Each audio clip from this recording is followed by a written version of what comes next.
Homo sapiens, Homo sapiens কে দিয়েছে কার্লাস Linnaeus. বুদ্ধিমান মানুষ হোমো স্যাপিয়েন্স কত রত বা ওয়াইজ হোমোনেড বলা হয় এটাকে। বেশ। ডারউইন, ডারউইন কি লিখেছে?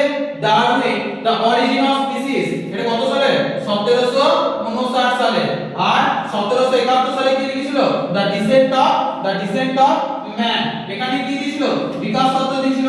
বিড়ালের বিজ্ঞান শব্দ নাম পলিস ক্যাটাস, কুকুর হচ্ছে ক্যানিস ফ্যামিলিয়া, ব্যাঙ হচ্ছে রানা টিটারিনা, মাছি আর মৌমাছি হচ্ছে মাস্কো ডোমাস্টিকা, গরু হচ্ছে কি বস ইন্ডিকা, ভেড়া হচ্ছে কি অবিস ওরাইড।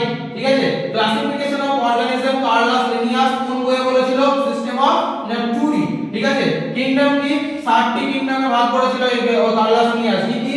জাতি, বংশ, কুলগণ, বর্গ, সংঘ আর জগৎ। ঠিক আছে। জাতিতে জ দিয়ে শেষ হবে, জ দিয়ে শুরু হবে, জ দিয়ে শুরু হবে, জ দিয়ে শেষ হবে। জাতি, বংশ, কুলগণ, বর্গ, সংঘ, জগৎ। 5 কিংডম কি বলেছে? আর এই সুইটকার, মোনেরা, প্রোটেস্টা, ফাঙ্গি, প্ল্যান্টিয়া, অ্যানিমেলিয়া। এই পাঁচটা ভাগে 5 কিংডম বলেছিল।